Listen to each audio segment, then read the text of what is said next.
Mamadou Mohamed Ndiaye. jërë ngeen jëf kundobin sànq sa maam da ngay moytu lu ñuul soleil national xëy ñu xamal ci xëtamu njëkk ne ngir di moytu beneen wàgg coronavirus ci réew mi moo waral kilifa yu réew mi bëgg a delluwaat ci misir yi taaral ko taxaw ci waggar ci ba ñëpp di ko jëfe kilifa réew mi di Macky Sall moo ko santaane démb ca ndajam conseil des ministres centre de traitement épidémie yi ci région yi danañ leen activé waat sa arrêté bi ñu jëloon fukki fan ci weeru sulet 2020 te mu jëmoon ci jëlooni matuwaay ngir moytu lu lawal mbas mi arrêté boobee danañu ko wéyal ba déwén maanaam dafay wéy ba ci weeru janvier gi ñu jëm watay transport en commun it yéenekaay bi nee nañu santaane ñu ci ak surveillance gu mat sëkk Le Quotidien xëy ci xëtamu njëkk photo bu Macky Sall maskaw boole ko kit di beesi loxom journal bi bindal ñu ci xëtamu njëkk ne cas coronavirus yi ak ni ñu tàmbalee bari ci réew mi tax na ba njiit réew mi delluwaat ca masque ya santaane ne it ñu gën a dooleel pexe yi ñu teg ngir jàmmallo ak wopp si journal Quotidien dem ci ba dañu fàttali ne démb rek dégg nañu ci réew mi juróom-benn fukki doomi aadama ak juróom-benn yu corona ci réew mi dégg ci it kenn ku ci ñàkk bakkanam ñàkk yi ñuy lijjanti ci àdduna bi ngir fàggoo ko Covid-19 bi Le Quotidien nee nañu suñu réew di Sénégal mi ngi seen tubosam ci weeru mars 2021 la si ne kay xamal ñu ne yeneen mesures yu yees le président Macky Sall di sàkku ngir ñu teel a dakkal cas coronavirus yi tàmbaliwaat di wunniwaat ci réew mi juróom-benn fukki cas ak juróom-benn yi ñu am démb ci réew mi journal bi nee nañu dafa tàmbalee jur ak jaaxle ci askan wi l'observateur nañu li nar a amaat ci réew mi ci wopp si di coronavirus bi loxob état bi génn ci mu njëkk a seleng lu ci yëf yi moo waral bàyyeeko ak bàyyiliku gi ci askan wi li ci président de la république Macky Sall wax démb ca ndajam conseil des ministres ak la mu ca santaane yéenekaay bi nee nañu doy na sëkk firnde ci ne état bi mu njëkk a teggi tànkam ci xeexum coronavirus bi l'observateur gisit ne président dafa yeex a yëngu lu yëngu lu ne lu ko yëngala ko ëpp doole yëral xët mu njëkku libération àllarba ju ñuul kukk journal bi nee nañu moom la ñu dund ci réew mi ndax i accident ak i bakkan yu bari yu des ci tali bi nemmeeku nañu juróom-ñaari nit yu faatu ci ñetti accident yu am ci diggante Linguère Matam Ndakaaru ak kat yu jigéen ñoom ñaar ñëpp dañu doon soog a pare seen formation ba waroon a dem jàngale ji ca Sandaga am na fa benn camion bu amutooni frein moo fa saaraan rey fa benn nit yàq lu bari ca marché ba ca Tëngéej jit journal bi nee nañu tuuti konoon ab camion def fa jéye ju rëy ne camion bi dafa amutooni frein saaraan dugg ca l'école ba teere ji ci benn classe Vox Populi mel ne ku naan ñu gudd yu ñu toll camion yi ñoo raw malaakal mawti ci réew mi ñoo ngi rey rekk di dem ne am na benn camion bu mbëkkante ak wata particulier ci diggante Linguère ak Matam ba juróomi nit faatu ca ñaar ca ñoom ay jàngalekat yu jigéen la ñu woon am na it ku benn camion faat démb ci avenue Lamine Gueye amit sennas ndaw ca Mboor soo xam ne dafa bootoon doomam di dem ab camion fel ko ca kër mbir ndaw it am na genn gone gu góor gu fa ab camion fel Vox Populi teg ci tegal ñu ci xëta mu njëkk photo Aïssatou Ndiaye ak Ngone Gueye di ñaari jàngalekat yi ñàkk seen bakkan ci accident bi am démb ci yoonu Matam Linguère yoon yépp nga wutali ci Serigne Modou Kara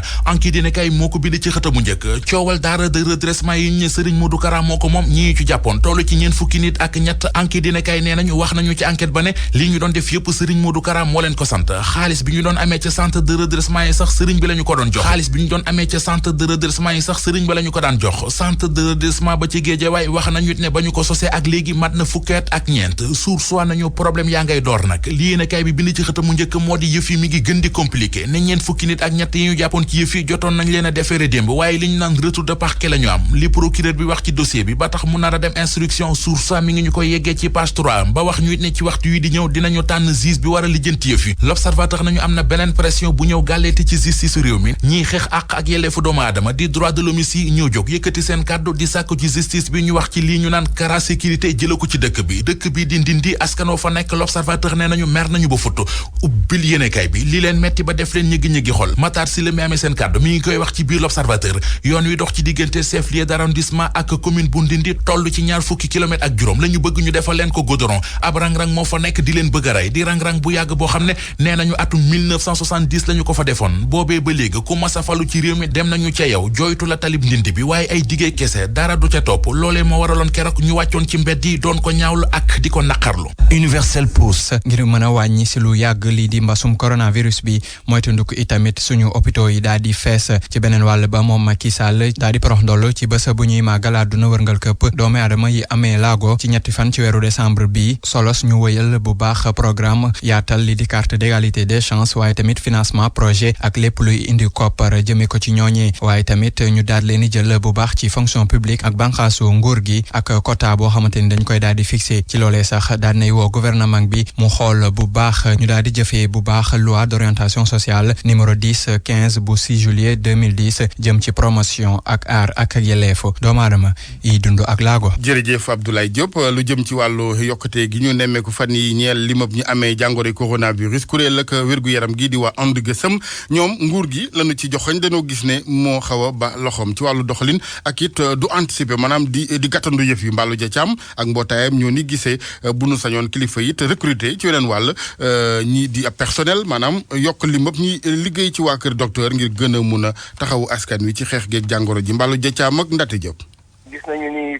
courbe bi ngi commencé di jóg léeg-léeg mu yokku léeg-léeg mu wàññeeku mais tant que am na benn cas rek ci Sénégal wala ci àddina warul tax ñu wàcc bàyyi suñu loxo. mais nag dégg nañu même kilifa gi di wax ni fu mu nekk nii war nañu fagaru pour deuxième vague wante nag du déclaration boobu rek la ñu war a yem parce que li taxoon ñu génn ci mbir mi moo doon les mesures barrières yi nga xam ne ni dañ ko fonkoon bon arrêté bi nga xam ne moo waxoon nañu takk masque yi bon dispositif bi ñu war a def pour raaf loxo yi ak yu mel noonu li gel yi ak yooyu def naa loolu tant que ñu ngi waxte loolu nekkaatu fi donc nekk ñu à l'abri te ñàkk yi ñuy wax aussi jotaguñ ci mais xamaguñu sax ñàkk yi nu muy demee te personnel santé bi balaa ñu waxee di ñàkk nit ñi war nañ leen former leen wax ñu aussi lan moo tax ñu tànn ñàkk yooyu ci ay seen condition parce que population yi yombul xëy nga xëy rek ne dama leen di ñàkk pour aar leen ci feebar bu mel noonu. ci def nag aussi nekk na problème mu personnel bi parce que ministère de la santé mi ngi waxaat encore dañuy recruter contractuel or plan JK bi dafa ni woon 2016 2018 la woon jeexoon na bi ñu toog ak monsieur le président de la république 2019 dafa noonu dana renouveler contrat it mais dañuy dugal nit ñi fonction publique giraat yeneen contrat mais ñu foog ni nag ñi nga xam ne ni waroon nañu dugg fonction publique bari na te am nañu ñaari critère ancienneté ak éloignement maanaam sori nañu ba pare te yàgg nañu am ay contrat ñooñu dañu leen war a jël moo gën état bi di violer code du travail loolu mooy suñu mbébét que monsieur le président de la république na wax ministre de la fonction publique ñu recruter personnel parce que non seulement dañ ko soxla. mu nekkoon Mballo Diacaam bu ànd gësëm ñu des ak wér-gu-yaram ak bëccëgu tey gii nga xamante ni moom la àddina jagleel ñi amee jàngoro ñi amee laago ngeen baal ma ñi dund akuk laago bëccëgu tey lañ leen jagleel ci bëccëg gi nag ñu ciy waxtaane rek la ci war nag yamale ngir ñëpp mu doon bëccëgu ñëpp OMS moo ni tànnee thème bi fii ci Sénégal nag ba tey jii ñoom aji amee laago yi di wéy di jàpp ne dañ leen a beddi teg ca wet ga moo waral ñu yëgloo ko sàkku seen wàll ci lu ci mel ni koppar yi gunge ñi bëgg a wutam xëy lu ci mel ni koppar yi di délégation entrepreneuriat ak it wàllu bourse sécurité familiale ca Kolda démb ñoom aji amee laago yi amal fag ndaje ngir waajalug bëccëgu tey gi nu leen jagleel Abdoulaye Diallo. waaye laago yu diwaanu Kolda ñoo amal ab assemblée générale fi ñu fësal ay kaddu jëmale ko ci wàllu programme DER Boubacar Baldé mooy seeni président régional. ci wàllu DER bi benn nit la jël au niveau de Kolda chez les handicapés pour mu financer leen. et pourtant kooku fay na intégralement. sur plus de 100 entrepreneurs handicapés au niveau de la commune de Kolda benn la ñu ci jël. et waroon nañu am un quota pour les handicapés. ñoo ngi sàkku ci nguur gi ndax waaye laago yi am seeni lijaasa ba pare mu am ñi nguur gi jox xëy. en matière d'emploi état buy recruter 15% sont décrétés pour les personnes handicapées mais malheureusement au niveau de la fonction publique locale depuis que régime Macky Sall bi ñëw fii ils n'ont pas recruté une personne handicapée. maire bi c'est ça rek jël na fi 200 personnes ci biir au niveau des postes là. mu jëlul benn handicapé. au niveau local. amul sax benn handicapé lañ jël laa la wax. en matière de recrutement bi régime Macky Sall ñëw fii en tout cas au niveau de Kolda c'est zéro. fédération régionale bu waay laago yu Kolda moo ëmb lu jege juróomi junniy nit waaye ñi fa am bourse de sécurité familiale seeni nombar daa néew lool te ñoom dañoo bëgg loolu changer. Kolda moo ëppale ay cartes ci ay régions malheureusement amuñu ay bourse de sécurité familiale parce que am nañu lu ëpp 4000 cartes d'égalité de chance amuñu lu ëpp 300 boursiers c'est un paradoxe ci biir région de Kolda bi yëpp et pourtant war nañu jox ay bourse parce que président moo ñu waxoon na képp ku am carte d'égalité de chance di nga am bourse. département bu Kolda mu ngi waaj a dalal ab coopérative agricole bi ëmb ay laago muy projet bi ñu fas yéene taxawal ci fan yi ñu dëgmal ci seeni kaddu RFM Kolda. Abdoulaye Diallo. jërëjëf Abdoulaye nga xamante ni ñoo bokk ne ay handicapés ci convergence bi taxaw ngir assistance réinsertion promotion des handicapés ñoom it jàpp ne dañu leen fàtte daanaka carte égalité des chances bi it gisuñu njariñ lu bari lu mu leen amal ñu ne seen président Serigne Ndiaye ak Babacar Diouf. kuy wut firnde ci xeeb handicapé yegsil commune Ndondol moo na de ki ñu dénk commune Ndondol boobu mooy njiitu kuréelu réew mi màcc ci saytu. ak yelleefu sénégalais yi waaye nag dafa umple ne ba ci droit bi muy yëngu sax ne mbéy ci say woow nopp dalootina ba maître Pape Sène jiitee commune Ndondol ba tey suñu association am na récépissé ak registre de commerce waaye benn yoon dong lañu mos a jot subvention ngir dëggal seen ak ñàkk nawloo handicapé mu di maire ak ñaar yi ñu toftal ci koom mosuñoo teew benn yoon ci suñuy màggal bés bi mbootaayu xeet yi jagleel handicapé waaye nag du yàgg ba wax wuutu jëf suul kerit du ko teree fee dee suñu ministre Ndiaye ñu ngi sàkku ci moom ak yemale diggante wër-gu-yaram gi nga xam ne téeméeri génn ak wax yu mu def ci la ko jëm juróom-ñeent fukk ba ca la ko jëmale waaye nag action sociale moom ñu nga ko bokk fële rek muy dajeen monsieur le président de la république ñu ngi lay dagaan nga jox gëdd carte égalité des chances bii nga xam ne amalul njëriñ benn handicapé yi ko yor li mu saf ki ko macce ko xam man mii di wax ak yéen mbooleem ñi am carte boobu ci suñu association benn yoon rek lañ ci mos a feeku bourse familiale te ñaar fukki fan ci weeru décembre bii ñu nekk lay am ñeenti at laa wax nag te yëglu nañ fépp départemental régional ak national. dinañ wéyal waxtaan wi ñeel nekkin ak dundinu handicapé yi ci Sénégal ci bëccëgu tey gi ñu leen jagleel ñetti fan ci weeru décembre 2020 dinañ dalal ci seen émission penco ginnaaw xibaar yi ak RFM soxna Mbaye Ndiaye bu fédération handicapé yu Dakar Plateau Youssou Faye bu fédération handicapé visuel yu Sénégal ci kanam tuuti lay doon. pour man RFM mooy rajo bi gaaw ci xibaar yu wóor. RFM xibaar yu wóor te wóor. ndaje yi wéy ci assemblée nationale ngir lu jëm ci natt gi ñeel koppar yi bi ministère bu ca ne war a doxee ci at mi ñu dëgmal tey ji ñu ngi fay xaar ci suba si soxna suñu dénk njaboot gi ak soxna yi di soxna Ndeye Saly Diop Dieng ci wàllu woowee bu ngoonee nattangoom yore wàllu ndaw ñi soxna Fatoumata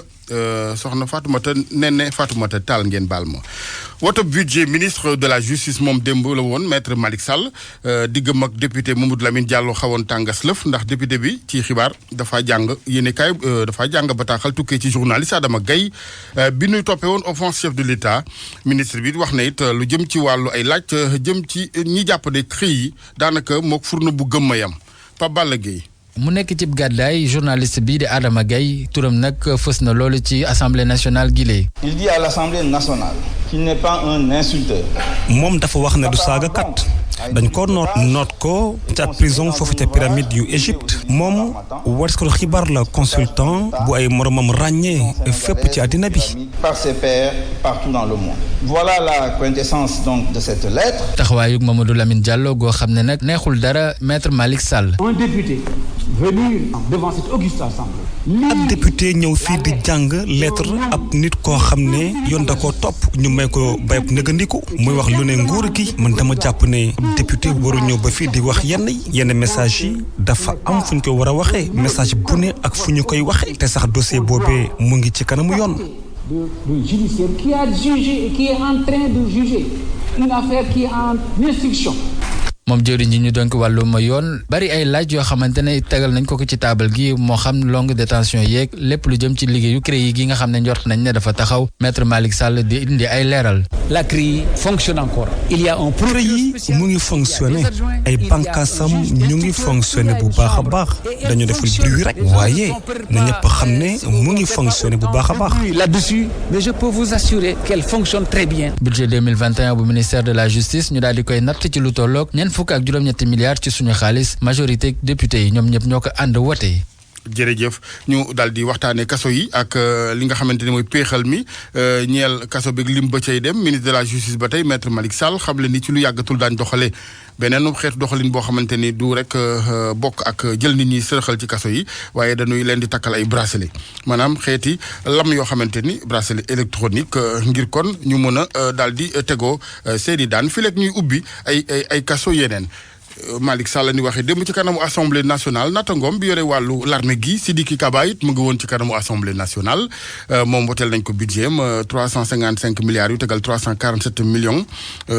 ak leneen rafetlu na ko nag ni ci député yi andi massé wote ko dafa gis ne rek du leneen lu may ak kóolute jëmee ci secteur bi nu ko dénk RFM juróom-ñetti waxtu tegal fukki minutes ak ñeent. pour man RFM mooy rajo bi gën a jege askan wi. RFM rajo bi jaamu seen soxla. campagne yu njaayum gerte gi ak ñi yëngu ci wàllu këri diw yi yëglu syndicat bi ci fànn woowee Corps Gras ñu ngi ci tournée ñu nga woon ci diwaanu Njaareem démb ñoom dañoo gis ne état bi mooy njaag ci lu jëm ci wàllu li nar a nësaxal usines yi fi ne bu fekkee ne indiwun ak régulation di yamale ci njaayum gerte gi rawatina la cay fàq wutali bitim réew Babacar Diouf. ci doxub nemmeeku bu nu amal ci biir réew mi lañu gis ne gerte gi de boo moytuwul du ñëw ci Sonacos usines yi nga xamante ni moom la am ci réew mi yépp syndicat bi nga xam ne moom moo ëmb liggéeykat yi nga xam ne ñoo nekk ci Corps Gras yi ñeel ni Sonacos di ko ñaawlu ci Mbaye Ndiaye kenn la ci ñoom. jaaxle parce que li nga xam ne annoncé nañ ko ci gerte ren prix yi ñi nga xam ne effort biñ ci def yépp pour yokk ko te loolu li ñu gis fi mu jëm nii moo gën a yées daaw bi ñu doon wax ren moo ko ëpp. di situation boo xam ne ni nag buñ ko bàyyee mu wéy dina indi jafe-jafe yu bëri ci usines yi la syndicat bi xamle. moo war a nag sonné récréation bi xam nga lan mooy sonné récréation bi ñi ko wër ñëpp ku ci nekk yaa ngi constituer budget de guerre pour looy faloo ëllëg di joxe ay autorisation ñuy exporter gerte gi di joxe ay licence de pêche à tout azimut xale yi amatuñu liggéey on ne peut pas kenn mënu ko loolu am réew offrir lenn rek ci liggéey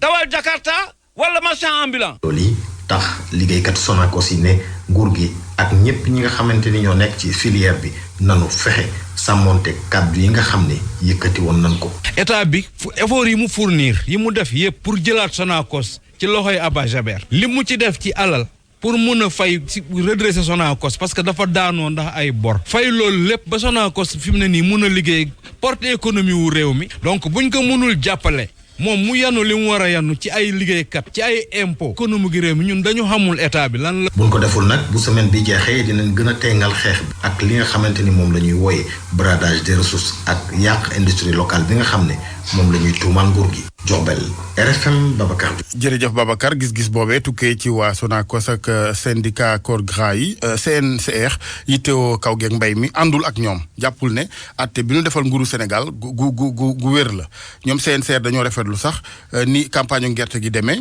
ci àll bi ak it béykat yi nga xamante ne ñu ngi ci mbégte ndax ñu ngi jaayee ba lu ëpp juróom-benn fukki dërëm dañu ciy déglu seen njiit CNCR porte parole ba Sidi Ba ak Jo Maroun. yàlla may nañu taw dencoon nañu jiw nguur gi jàppale ñu am ci jiw ci engrais ndax na ren am na rendement yu am solo ba pare am njëg mu suñu yaakaar ni kilo gerte dina jar juróom-benn fukki dërëm ak juróom ñun lu ñu mës a dem moo di saa yoo jaay kilo gerte mën a jënd kilo ceeb loolu am na su ko amul itam jege na ko et que day campagne ren bi daal defuñu lell du ñu sant yàlla ci nawet bu baax mu ñu baaxee ak rendement yu ñu am ak ñun ñoo xam ne tey bu campagne bu ubbee ci 250 ñoom nangu nañu fay 325 300 ci kilo gerte bu ne. li ngay wax ni wuute na ak ñi nga xam ñoom ñooy liggéey ca usines yi rawatina waa Sonacos ne boo may tuuti usines yi dina tëj ndax mbir mi doxul te nañu parce que ñoom lu ñu bëggal jaay loolu ñu mënul def man mënumaa gis ku ma fay ci suma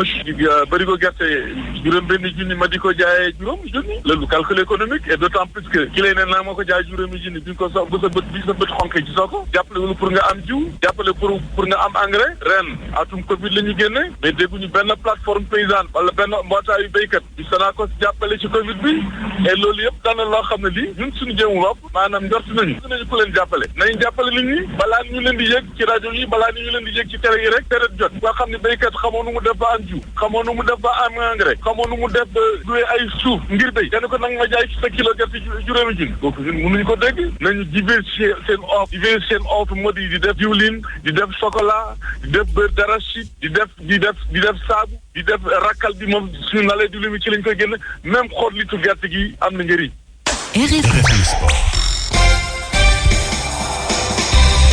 tàggat yaram ñu dalal Cheikh Tidiane Diagne sëñ Cheikh ñu ngi lay ziar. maa ngi lay fay Alaaji Assane daal di ko doo rek mbirum Papa Bouba Diop mi nga xamante ni tey jii ca France ca Lens bi nga xamante ni fa la doon dund dañu ko fas yéene kon bokk amal li nga xamante ni daal moo di levée du corps ak itam cérémonie de recueillement ci bu 11h jotee ca hôpital ba nekk foofu la ca Lens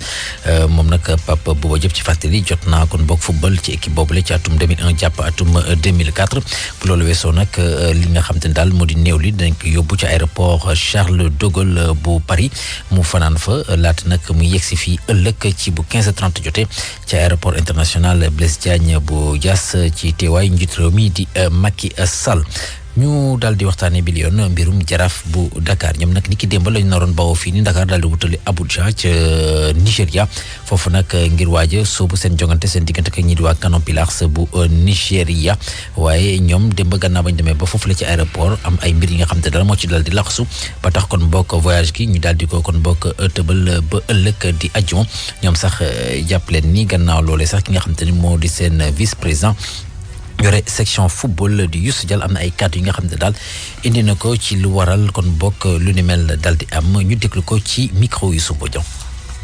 parce que tey jii ñun la ñu prévoir woon ci tey Sénégal pour mën a yegg Nigéria en fin de journée mais malheureusement tey si fajar bi ñu demee conk ci aéroport parce que bi ñuy demee aussi yóbbaale nañu li nga xam ne tey jii moom la compagnie aérienne yëpp di demandé moom mooy donc des tests Covid valable ñu yóbbaale ko donc aéroport bi ñu yegsee bay def suñu enregistrement ñu wax ñu ne donc seen test bi rek donc doyul am na benn formulaire boo xam ne da ngeen ko war a remplir en ligne à partir des téléphones donc de chacun mais ñu ne ko ñun dispositif bi kenn mësuñu ko wax te kenn mësu koo def comme que ñoom dañ taxaw ci loolu ñu ne ñun nañ ko commencé à remplir mais formulaire boo xam ne bu compliqué la te boole si yenn téléphones yi donc mënuñu télécharger application bi nga xam ne moom mooy génnee donc formulaire bi d'autant plus que ñun am na donc kenn koo xam ne donc envoyé nañ ko en mission avancée donc depuis 2 à 3 jours bi muy dem kenn laaju ko formulaire boobu donc ñun tey ji on était très déçus def nañu réclamation ci compagnie aérienne bi mais même sax ñoom ci compagnie aérienne bi sax ñoom xam nañu aussi ils ont commis aujourd'hui benn faute boo xam ne tey ji donc c'est difficilement réparable jëloon nañ suñu matuwaay yépp pour dem tel fa yegg waaye nag ci peut-être li ñuy wax excès de zèle ci benn personne tey jii empêché nañu ñu mën a dem foofu attendre. fàttali nag Jaraaf moom ma ngay yëngu ci wàllu tour préliminaire coupe de la confédération africaine ñoom ni ki samedi la ñu daal di amal kon bokk seen match retour seen diggante ak doomu Nigéria yooyu di waa Canon Pillars ci match aller bi ci stade Lat Dior bu Thiès ni ki week-end bi la weesu woon Jaraaf moo ci amoon ndam 2 bal ci benn diggam ak doomu Nigéria yooyu le ñoom ñaar nag ku ci jot a génn ci gi lay jongante prochain tour bi di nga am ñi nga xam te ni ñoo di waa San Pedro di équipe bu Côte d'Ivoire daal di waxtaane beneen équipe bu Sénégal bu ñu teewal bi la yoon ci wàllu tour préliminaire Ligue africaine des clubs champions moo di Teungueth FC ñoom nag niki dimanche gi ci stade Lat Dior bu Thiès la ñoo fas yéene kon bokk dalal ñii di waa forces armées bu Gambie ca match aller ba ca Banjul week-end bi la weesu woon équipe bu Youssouf Dabo bi ñoom dañoo dootoon def match nul seen digg ak ñii du militaire yu Gambie ñu daal di waxtaane yeneen i doomu Sénégal yi nga xam te ne daal dañoo daal di ràññeeku ci ab magazine américain bi nga xam moo di ESPN mi nga xam te ni dafa daal di taxawal ab classement bi nga xamante ni daal lim na si ñaari doomu Sénégal kenn ki di Sadio Mané ñu daal di ko classé meilleur ailier du monde mu jiitu ki di Raheem Sterling bu Manchester City ak itam Serge Gnabry bu Bayern de Munich ki di Kalidou Koulibaly moom mu nga féetee si ñeenteelu place meilleur défenseur ci àdduna gi moom dafa dañ ko jiitu moo di Van Dijk Sergio Ramos ak David Alaba ci li nga xam te ne daal moo di milieu de terrain yu jàpp attaquant ki nga xam te moo ci gën a ràññeeku moo di Lionel Messi daal di jiitu Kylian Mbappé Cristiano Ronaldo Neymar ak ki nga xam te moo di Mohamed Salah góol mi ñu beneen bi ba ko dugal nag moo di Marquinhos loolu nag lu mu juróom moo di waa Paris Saint-Germain moo di ñoom dañoo daal di kon bokk foqati place bu njëkk ba ci diggante mag Manchester poñ ak itam Leipzig di doomu Allemagne ñoom itam am na juróom-ñeenti poñ gannaaw ba ñu amee ndam seen digg ak ñi di waa Istanbul Başakşehir bu Demba Ba ñeenti bal ci natt lañ leen daal di daan ki nga xam ne moo di Demba Ba sax googu lay jongante jot na ko football kon bokk gile groupe si dernière journée bi la lépp di leer ci groupe E bi Chelsea moom dafa fekk FC Séville ca dëkkam Espagne daal di ko daan ñeenti bal ci dara ka ca ràññee ko nag moo di doomu France bi di Olivier Giroud ndax ñeenti bit yëpp moom moo ko daal di dugal kii di Edouard Mendy di doomu Sénégal di góolul équipe bi di Chelsea moom itam jot na góolu ba match bi jeex te encaissé wul benn but Alfred Gomis moom ca ren la nekk di geneen doomu Sénégal di yëngu tamit ci camp yi moom démb ma nga woon ci bande remplaçant yi waaye teewul équipe am di ren dafa mujj ñàkk ci diggante mag ñii di waa Krasnodar benn bal ci dara Mbaye Niang moom jot naa dugal bu match amee 65 minutes de jeu bi nag moo di ñeenteelu défaite bi nga xam te ne ren daal dina ko kon bokk amal ci gile jongante la mu leen jural moo di sax ñoom lii di Ligue Europa sax mënatuñ cee qualifié FC Barcelone moom daal dina qualifié ba pare moom démb dafa fekk doomu Hongrie yi di waa Ferencváros seen dëkk daal di leen daan ñetti bal ci dara Griezmann Braithwaite ak Dembélé ñoom ñoo dugal butu FC Barcelone Juventus de Turin moom itam qualifié na 8e de finale gannaaw ba mu amee ndam ci diggante mag ñi di waa Dinamo bu Kiev ñetti bal ci dara Nico Chiesa Cristiano Ronaldo ak Morata di Alvaro Morata kon bokk ñoom ñoo jot a dugal butu équipe bi nga xamante ni moo di ñi di waa Juventus de Turin moo dolli wala ma bàyyi Assane. waaw def naa ne. wala waxtu bi daf ñoo tànc wala nu mu gën a jekkee ci sportif rek kon boog bàyyi ma jeexal rek parce que ñu jublu ci groupe F bi Club Brugge bu Krépin Diatta moom itam démb jot naa am ndam ci diggam ak ñi di waa Zénith Saint-Pétersbourg di club russe ñetti bal ci dara Krépin Diatta jot a football Youssouf Badji moom ma nga woon na ci banc de remplaçant Borussia Dortmund ak Lazio bu Rome geneen choc la woon 1 but partout seen digg doomu Allemagne yi ba tey ñoom ñoo wéy nekk ci bopp raw gàddu gi ñaareel place nag ña fa nekk moo di AS Roma daal di am juróom-ñeenti poñ ñoom ñaar ñëpp daal nañu qualifié ci prochain tour Club Brugge bu Krépin Diatta kon bokk ñoom itam ñi ngay xëccu ngir mën a qualifié ndax tawaguñu waaye jàppale ni doomu Allemagne yi ñoom daanaka qualifié nañu ba pare lépp nag dana leer ci dernière journée bi nga xam te ni nga ko daal di amal niki semaine bii nii di ñëw incha allah. maa ngi lay gërëm Cheikh. jërëjëf Guèye. bu doon di koppar boo doole ma jël. maa ngi ñëw boo paree ñu gisee. Cheikh Tidiane Diagne. rajo askan wi. ñu ànd ak Anna Rocha ci chronique culture bi. maa ngi leen di nuyu mbokk yi juróom-ñeenteeli édition xew-xew bi ñu dippee parcours daal dina tàmbali niki semaine ji ñu génn ci édition 2020 bile galerie Kembouri di ci proposé ba fanweeri fan ak benn ci weeru décembre gi ñu nekk ab exposition juróom-benn artiste ci thème bi ñu dippee florilège. Thérèse Turpin Diatta moom mooy directrice galerie Kembouri bi. ku muñ mucc mun na ñeenti weer yoo xam ne metti woon na lool. metti na ci ñun galerie am na ñetti weer yoo xam ne dañu tëj mais ci ñetti weer yooyu li ñu tëj dañu continuer di fay suñu charge yëpp di def lépp pour que suñu employé yi ñoom bañ ko yëg ñetti weer yi ci topp ubbi nañ ma gisuñu picc wante yaa ngi gëm yàlla continuer di def sa liggéey léegi nag ñu agsi ci novembre décembre bi nga xam ni at bu ne dañuy galerie yu bare ñaar fukki galerie wala ñaar fukki ak juróom dañuy ubbeendoo seen bunt di wane seen liggéey di wane liggéeyu artistes yi ñun ñi ngi sant yàlla xam ni lii moo di xëy na yëpp a ngi dellu si waat ñu meloon. muy kon ab exposition peinture ak sculpture artistes yu ci mel ni Diatta Seck Nubi wala sax Malobe Diop dañ ci déglu Massamba Mbaye mi nga xamante ne mooy commissaire boobule exposition. bu dee nasaraan la ñuy wax florilège bu ñu dañ koy tënk ci wolof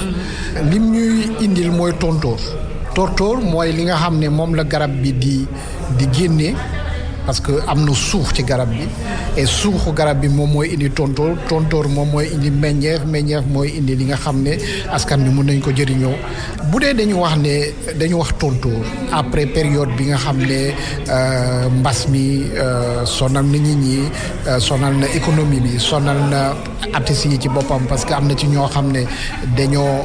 toog di seetaan àdduna nan lay demee pour mun a comprendre pour mun ci liggéey am na ñoo xam ne arrêté ñu dañu ne àddina taxaw na mais ñoom duñu taxaw dañuy continuer donc loolu yëpp moom moo tax ñu misaal mbir mi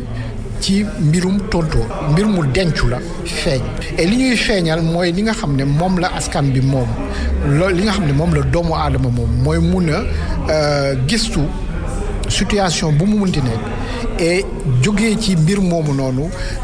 rebondir ci ak gëm-gëmam rebondir ci ak li ko yàlla may mooy xel rebondir ci ak li ko yàlla may mooy xalaat. bile yoon nag galerie Kembouri ab journée portes ouvertes moom lay proposé public bi samedi ji ñu dëgmal incha allah 11h jàpp 10.